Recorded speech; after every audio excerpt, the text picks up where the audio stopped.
بسم اللہ الرحمن الرحیم اللہم صلی علی محمد وعلی آل محمد کما صلیت علی ابراہیم وعلی آل ابراہیم انک حمید مجید اللہم بارک علی محمد وعلی آل محمد کما بارکت علی ابراہیم وعلی آل ابراہیم انک حمید مجید۔ قیام اللیل کی سنتیں۔ ارشاد نبوی صلی اللہ علیہ وآلہ وسلم ہے، رمضان کے بعد محرم کے روزے سب سے افضل روزے ہیں، جو کہ اللہ کا مہینہ ہے، اور فرض نماز کے بعد رات کے نوافل سب سے افضل نماز ہے۔ بحوالہ صحیح مسلم حدیث نمبر 1163۔ نمبر 1، رات کی نفل نماز کی سب سے افضل تعداد 11 یا 13 رکعت ہے، بشرطے کہ ان میں قیام لمبا ہو۔ ایک حدیث میں ہے کہ رسول اکرم صلی اللہ علیہ وآلہ وسلم رات کو 11 رکعت پڑھتے تھے، اور دوسری حدیث میں ہے کہ 13 رکعت پڑھتے تھے۔ بحوالہ صحیح بخاری حدیث نمبر 994 اور 1164۔ نمبر 2، کوئی انسان جب رات کی نفل نماز کے لیے بیدار ہو تو اس کے لیے مسواک اور سورہ آل عمران کی آیت نمبر 190 ان فی خلق السماوات والارض واختلاف اللیل والنہار لآیات لأولی الالباب سے لے کر اس سورت کے آخر تک پڑھنا مسنون ہے۔ نمبر 3، اور 10 ذیل دعا پڑھنا بھی آپ صلی اللہ علیہ وآلہ وسلم سے ثابت ہے۔ اللہم لک الحمد انت قیم السماوات والارض ومن فیہن ولک الحمد لک ملک السماوات والارض ومن فیہن ولک الحمد انت نور السماوات والارض ولک الحمد انت ملک السماوات والارض ولک الحمد انت الحق ووعدک الحق ولقاؤک حق وقولک حق والجنت حق والنار حق والنبیون حق۔ بحوالہ صحیح بخاری حدیث نمبر 1120 اور صحیح مسلم حدیث نمبر 769۔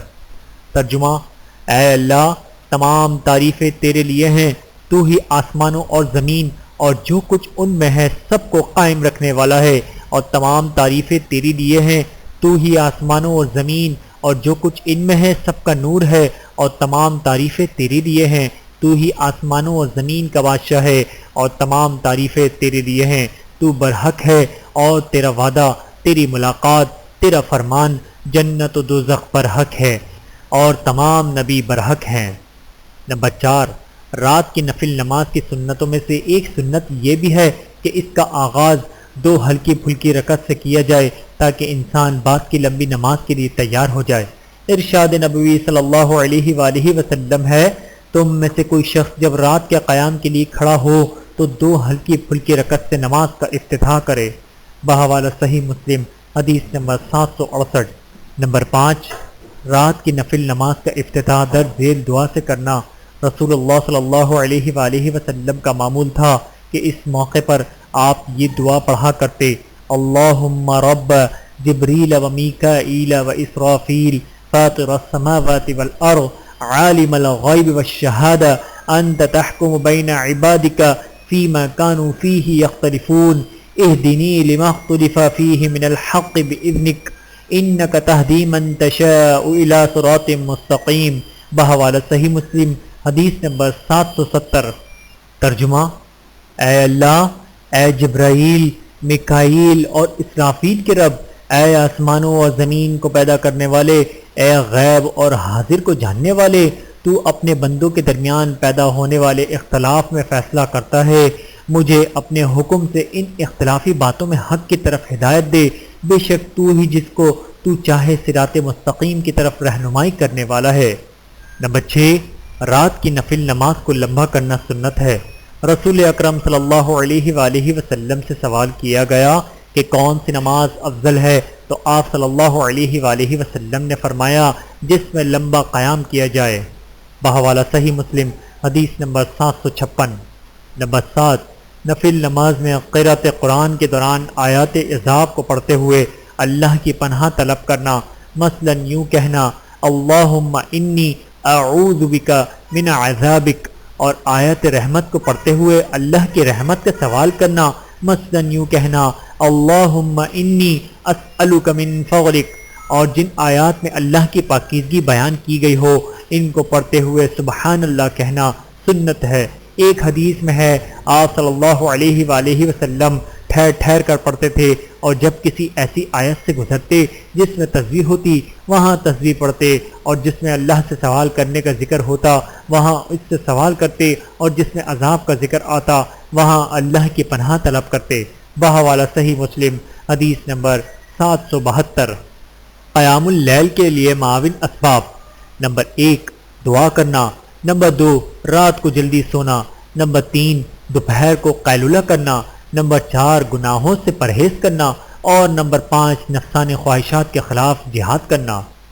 وتر کی سنتیں: نمبر 1 3 وتر پڑھنے والے شخص کے لیے پہلی رکعت میں سورہ فاتحہ کے بعد سورۃ الاعلیٰ، دوسری میں سورۃ الکافرون اور تیسری میں سورۃ الاخلاص پڑھنا مسنون ہے۔ بحوالہ سنن ترمذی حدیث نمبر 462۔ نمبر 2 نماز وتر سے سلام پھیرنے کے بعد 3 مرتبہ سبحان الملک القدوس پڑھنا، اور تیسری مرتبہ اس دعا کے ساتھ رب الملائکۃ والروح کا اونچی آواز میں پڑھنا بھی سنت ہے۔ بحوالہ سنن ابی داؤد حدیث نمبر 1430۔ فجر کی سنتیں: نمبر 1 فجر کی سنتوں کو ہلکا پھلکا مختصر پڑھنا۔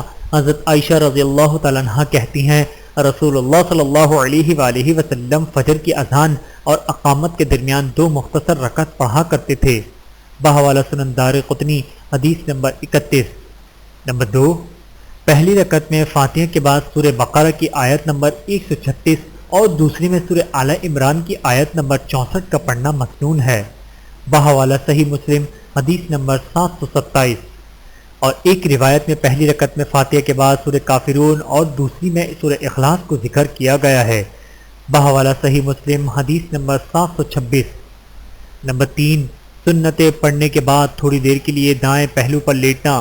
ایک حدیث میں ہے کہ رسول اللہ صلی اللہ علیہ وآلہ وسلم فجر کی 2 سنتیں پڑھنے کے بعد اپنے دائیں پہلو پر لیٹ جایا کرتے تھے۔ بحوالہ صحیح بخاری حدیث نمبر 1160۔ جو شخص گھر میں فجر کی سنتیں ادا کرے وہ اس سنت کے اجر و ثواب کو حاصل کرنے کی خاطر اپنے دائیں پہلو پر لیٹ جائے، پھر تھوڑی دیر کے بعد مسجد میں چلا جائے۔ نماز فجر کے بعد مسجد میں بیٹھے رہنا۔ رسول اکرم صلی اللہ علیہ وآلہ وسلم نماز فجر کے بعد اس وقت تک اپنی جگہ پر بیٹھے رہتے جب تک سورج طلوع ہو کر بلند نہ ہو جاتا۔ بحوالہ صحیح مسلم حدیث نمبر 670۔ اور اس کی فضیلت جیسا کہ صحیح حدیث میں موجود ہے یہ ہے کہ نماز کے بعد اللہ تعالیٰ مسجد ہی میں بیٹھے رہنے والے کے لیے فرشتوں کو مقرر کر دیتا ہے جو ان کی مغفرت کے لیے دعا کرتے رہتے ہیں۔ بحوالہ صحیح بخاری حدیث نمبر 477۔ نماز کی قولی سنتیں: نمبر 1 تکبیر تحریمہ کے بعد دعائے استفتاح کا پڑھنا۔ سبحانک اللہم وبحمدک وتبارک اسمک وتعالی جدک ولا الہ غیرک۔ بحوالہ سنن ترمذی حدیث نمبر 242۔ ترجمہ: اللہ تو پاک ہے اور اپنی تعریف کے ساتھ ہے، اور تیرا نام بابرکت ہے، اور تیری بزرگی بلند ہے، اور تیرے سوا کوئی معبود نہیں۔ اللہم باعد بینی وبین خطایای کما باعدت بین المشرق والمغرب، اللہم نقنی من الخطایا کما ینقی الثوب الابیض من الدنس، اللہم اغسل خطایا بالماء والثلج والبرد۔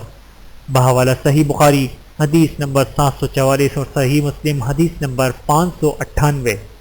ترجمہ: اے اللہ میرے اور میرے غلطیوں کے درمیان اتنی دوری کر دے جتنی دوری تو نے مشرق و مغرب کے درمیان کر دی ہے۔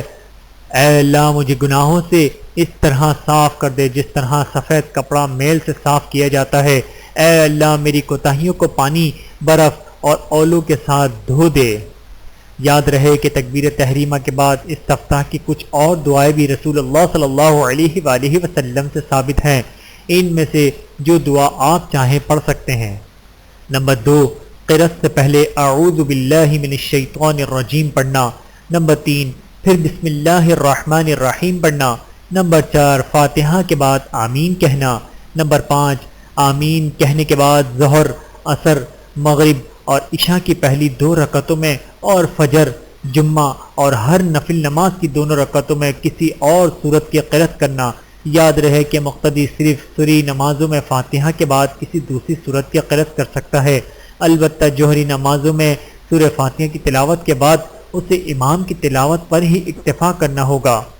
نمبر 6، رکوع و سجود میں تسبیحات یعنی سبحان ربی العظیم اور سبحان ربی الاعلی کا ایک سے زیادہ مرتبہ پڑھنا، اور نمازی کو صرف انہی تسبیحات پر اکتفا نہیں کرنا چاہیے بلکہ اسے ان کے علاوہ دوسری دعائیں بھی پڑھنی چاہیے جو کہ رسول اللہ صلی اللہ علیہ وآلہ وسلم سے ثابت ہیں، خاص طور پر سجدے میں، کیونکہ آپ صلی اللہ علیہ وآلہ وسلم کا ارشاد گرامی ہے بندہ اپنے رب کے سب سے زیادہ قریب سجدے کی حالت میں ہوتا ہے، لہٰذا کثرت سے دعا کیا کرو۔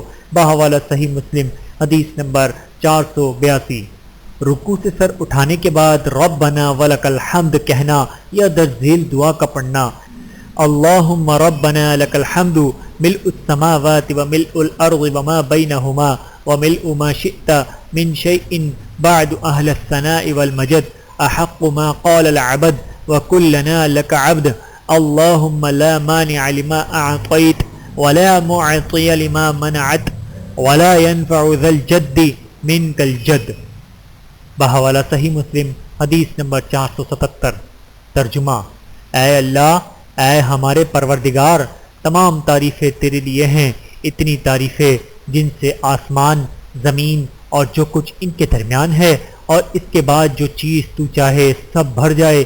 اے تعریف اور بزرگی کے لائق، سب سے سچی بات جو بندے نے کہی اور ہم سب تیرے بندے ہیں وہ یہ ہے کہ اے اللہ، جو تو دے تو اسے کوئی روکنے والا نہیں، اور جسے تو روک لے تو اسے کوئی دینے والا نہیں، اور کسی بزرگی والے کو اس کی بزرگی تیرے ہاں کوئی فائدہ نہیں پہنچا سکتی۔